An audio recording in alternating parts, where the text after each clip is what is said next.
रुको रुको रुको, जाना नहीं कोई। हमने कहा हम यहाँ बात करने हैं कि हमें इतिहास क्यों पढ़ना चाहिए, हमें इतिहास क्यों पढ़ना, सुनना और समझना चाहिए।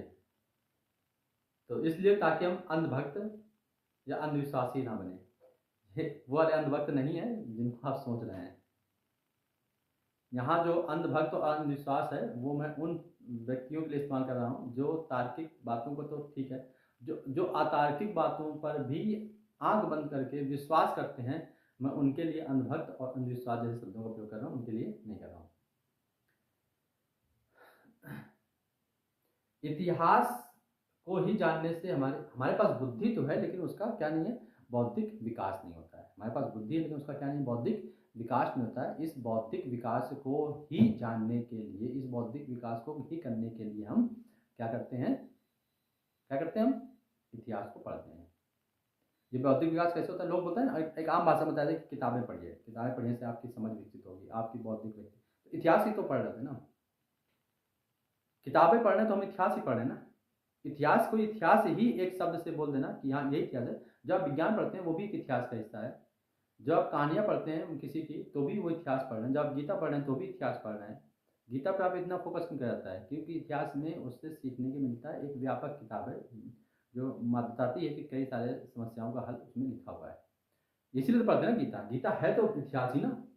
इसी प्रकार इतिहास के भी कई सारी घटना, इसीलिए हम कहते हैं कि इतिहास को ही पढ़ना समझना जरूरी होता है, क्योंकि इतिहास से केवल गीता एक ही किताब नहीं है जो हमें कई सारी चीज़ सिखाती है, जो हमारी समस्याओं को हल करती है। इतिहास की और भी कई सारे किस्से हैं, कहानियाँ हैं जो जिससे हमें अपनी समस्याओं का हल मिलता है। ठीक है ना, इसलिए होता है कि इतिहास क्यों पढ़ना जरूरी, ताकि इतिहास को पढ़ने से हमारा क्या होता है, बौद्धिक विकास होता है। बात सुने। दूसरी बात, ये वो वाला वक्त नहीं है ना। दूसरी बात, इतिहास हमें ये बताता है कि हमें कौन सी समस्या से किस प्रकार, अगर हम कोई योजना बना रहे हैं या हमारे पास कोई समस्या है तो उस समस्या से किस प्रकार उसका निदान पाया जा सकता है, ये भी हमें इतिहास से सीखने को मिलता है। हम किसी योजना को किस प्रकार से क्रियान्वित करें, ये भी हमें सीखने को मिलता है इतिहास से ही। ठीक है, इतिहास समझाइए, इसलिए इतिहास को पढ़ना जरूरी। आइए अब इसको एक उदाहरण समझते हैं। अब इसको एक उदाहरण समझते हैं। तो दिल्ली सल्तनत का नाम सुना होगा आपने। दिल्ली सल्तनत का एक वंश है जिसका नाम है तुगलक वंश। उस तुगलक वंश का एक शासक है जिसका नाम है मोहम्मद बिन तुगलक। मोहम्मद बिन तुगलक ने क्या सोचा कि मैं अपने आप को दूसरे शासकों से बेहतर दिखाऊं। अपने आप को दूसरे शासकों से बेहतर दिखाने के लिए मोहम्मद बिन तुगलक ने कुछ नीतियों का निर्माण किया। नीतियां बहुत ही प्रभावशाली देखी जा सकती, बहुत ही प्रभावशाली मानी जा सकती हैं। नीतियां जो थी बहुत ही प्रभावशाली मानी जाती हैं। उसमें से उसकी एक नीति थी जिसकी मैं चर्चा करने जा रहा हूँ। उस नीति का उद्देश्य था उसका कि भ्रष्टाचार को समाप्त किया जाए और लोग जनता में गैर बराबरी को कम किया जाए, आर्थिक गैर बराबरी को समाप्त किया जाए, कम किया जाए। देखिए उद्देश्य कितने व्यापक थे। इसके लिए उसने एक संकेतक मुद्रा का प्रयोग किया। क्या प्रयोग किया, संकेतिक मुद्रा का। उसने आया ऐसे 8 बजे रात के राजाओं की तरह, मैं मोहम्मद बिन तुगलक ये घोषणा करता हूं कि कल से सांकेतिक मुद्रा का प्रचलन चालू हो जाएगा। घोषणा हो गई, घोषणा होते ही अगले दिन क्या हुआ, मुद्रा का प्रचलन चालू हो गया। मुद्रा का प्रचलन चालू हो गया। भाई भ्रष्टाचार कम तो नहीं हुआ, बढ़ जरूर गया। गैर बराबरी कम तो नहीं है, बढ़ जरूर गई। लोगों की तकलीफें कम तो नहीं, बढ़ जरूर गई। ये मोहम्मद बिन तुगलक की उस नीति का मामला था जो कि बहुत ही प्रभावशाली थी। अगर उसको क्रियान्वयन सही से किया था, बिना सोचे समझे विचार लागू कर दिया गया, बिना सोचे समझे 8 बजे आया, बिना सोचे समझे ऐसे रात को आया, मैं मोहम्मद बिन तुगलक यह आदेश देता हूं कि कल से सांकेतिक मुद्रा चालू होगी। फिर क्या, अगले दिन सांकेतिक मुद्रा का प्रचलन चालू हो गया। जो भ्रष्टाचार समाप्त करना था वो समाप्त होने से और बढ़ गया। गैर बराबरी, जो आर्थिक गैर बराबरी जिसको कम करना था वो बढ़ गई। जनता की तकलीफों को कम करना था, तकलीफें बढ़ गई, तकलीफें बढ़ गई। नीति बहुत अच्छी थी लेकिन जल्दबाजी में लागू किया गया, क्रियान्वयन सही से नहीं हो पाया, इस वजह से वो फेल हो गई। ये सेम यही घटना वर्तमान सरकार ने भी की।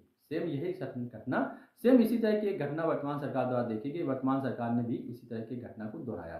सेम इसी तरह की घटना वर्तमान सरकार द्वारा दोहराई गई जिसे नोटबंदी बोला गया। मोदी जी आए रात को 8 बजे, सरकार प्रधानमंत्री जी आए रात को 8 बजे,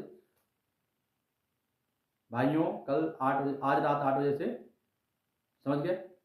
फिर उसका उद्देश्य भी क्या था? इसका उद्देश्य भी था भ्रष्टाचार को कम करना, भ्रष्टाचार को खत्म करना, गैर बराबरी को कम करना, 15 लाख गैर बराबरी, आर्थिक गैर बराबरी को कम करना।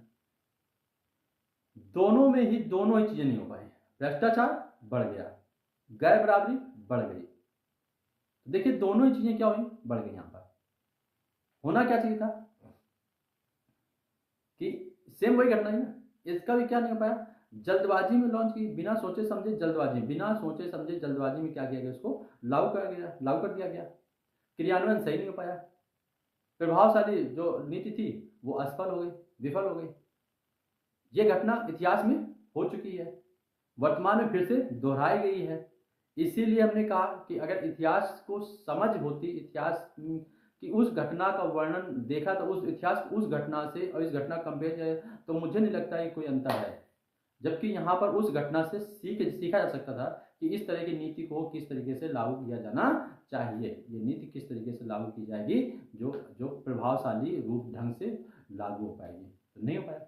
इसीलिए साथियों इतिहास को समझना जरूरी, क्योंकि भविष्य में जो हम नीतियां तैयार कर रहे हैं उनके असफल होने की संभावना क्या होती है, कम हो जाती है। तो इसी तरीके की घटनाओं को समझ सुन करके इतिहास को जानने की कोशिश यदि आपको करनी है तो आप हमारे चैनल को सब्सक्राइब कर लीजिए, शेयर कीजिए और वीडियो पसंद आए तो लाइक कीजिए। मिलते हैं नेक्स्ट वीडियो में, धन्यवाद, जय हिंद साथियों। मिलते हैं नेक्स्ट वीडियो में, जय हिंद साथियों। बहुत बढ़िया।